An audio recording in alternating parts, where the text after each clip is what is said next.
So hey guys, good morning, welcome back to my channel. तो मैं आज हिंदी में बात नहीं करूँगी, আমি বাংলায় কথা বলবো। তো সকাল সকাল উঠে আমি স্নান করে নিয়েছি, কারণ আমাদের বাড়িতে রান্না পুজো ছিল। আমাদের ইচ্ছা রান্না ছিল সম্ভবত। তো সকালবেলা আমি রান্নাঘরে গেলাম, গিয়ে দেখলাম মা কাকিমা দুজনেই ঠাকুর সাজাচ্ছে এবং ঠাকুরের আসন পাতছে যাতে ঠাকুরকে খেতে দেওয়া হবে।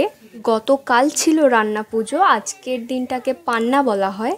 রান্না পুজোর দিন মানে গতকাল বিকাল থেকে মোটামুটি আমাদের প্রিপারেশন শুরু হয়ে গেছিলো, অনেক রকম রান্না করা হয়েছিল, কিন্তু আমার শরীরটা খারাপ থাকার জন্য আমি সেদিন ভিডিও করতে পেরেছিলাম না। তো পান্নার দিন সকাল থেকে আমি ভিডিওটা করছি। এটা ঠাকুরকে খাবার দেওয়ার জন্য ঠাকুরের থালা সাজানো হচ্ছে এবং পাথরের থালায় আমাদের ঠাকুরকে খেতে দেওয়া হয়। এখানে খাঁটি বাঙালি খাবারের অনেক রকম পদ রান্না করা হয়েছিল। ঠাকুরকে কি করে ভাত দিচ্ছি দেখবি? এটা তখন পাথরের থালার সাজানো হচ্ছিল ঠাকুরকে খেতে দেওয়ার জন্য। বাপি খালি ও ভিডিও করিসনি, ঠাকুর পাপ দেবে, ভিডিও করিসনি। কতজন কত ভিডিও করে ছাড়ছে তার ঠিক নেই, আমি একটা ভিডিও করলে ঠাকুর পাপ দেবে। শেষপাতে ঠাকুরকে দেওয়ার জন্য পান সাজা হচ্ছিল, যেটা অ্যাকচুয়ালি মা পারছিল না, বারবার হাত ফসকে যাচ্ছিল শুধু। অন্যভাবে হয়েছিল। এইভাবে তিন দিকে তিনটে থালা সাজিয়ে ঠাকুরকে খেতে দেওয়া হয়েছিল এবং আমাদের এবার বেরিয়ে যেতে হতো, কারণ কপাট বন্ধ করে দিলে তবেই ঠাকুর খাবেন এবং সবার সামনে খাওয়া সম্ভব না। তাই আমরা এবার কপাট বন্ধ করে দিয়ে বেরিয়ে যাব। যখন রান্নার শুরুতে প্রথমেই রান্নাঘরে গিয়েছিলাম তখন দেখলাম শাক রান্না বসিয়েছে, আর সমস্ত রান্নার ভিডিও আমি করে উঠতে পারিনি, কারণ এত ব্যস্ততার মাঝে তো আর সমস্তটা ভিডিও করা সম্ভব না। তাই যতটুকু পেরেছি ততটুকুতেই এডিট করলাম। ব্লগটা আপনারা শেষ পর্যন্ত দেখবেন এবং কমেন্ট করে জানাবেন আপনাদের ওখানে স্পেশালি কি কি খাওয়া হয় এই দিনে।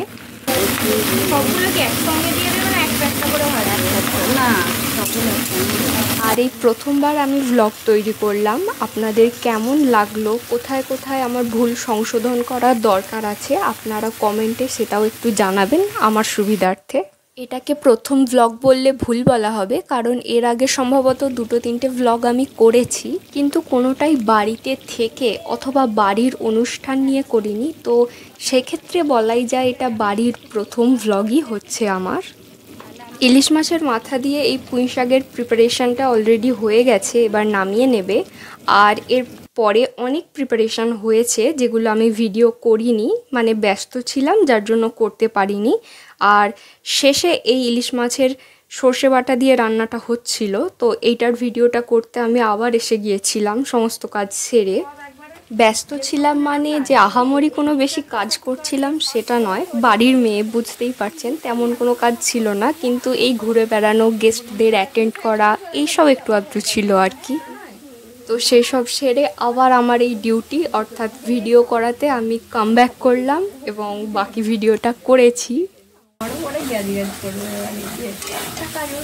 ওগুলো দেখো তুললে নয়, কোন ব্যাগের ভেতর রাখবো, আবার পুনরায় নামানো কিছুই হবে না। সেই যেগুলো এবার থাকবে সেগুলো পড়তে আরম্ভ করবে, তারপরে এই করে করে যেগুলো তোলাই রয়ে যাবে। আর এই রান্না পুজোর দিনের আরেকটি বিশেষত্ব হলো কলা পাতায় করে খেতে দেওয়া হয়। সেটা সমস্ত গেস্ট থেকে শুরু করে আমাদের বাড়ির লোক সবাই এই কলা পাতাতেই খায়। আর কলা পাতাতে কোনো গরম খাবার জিনিস দিলে তার যে সুঘ্রাণটা আসে সেটা সত্যি অসাধারণ। আর এখন যে এই খাবারগুলো তোমরা ভিডিওতে দেখতে পাচ্ছ, এগুলো ছাড়া আরও প্রিপারেশান অনেক রকম ছিল, যেগুলো কিছু কিছু চাপা দেওয়া রয়েছে যার জন্য সম্পূর্ণটা দেখা গেল না। তো এরপর আমরা সবাই মিলে সার্ভ করতে আরম্ভ করলাম খাবার। জল এবং নুন দিয়ে পরিবেশন করা শুরু হয়েছে, তারপরে আমরা ভাজাভাজি সমস্ত রকম জিনিস দিয়েছি।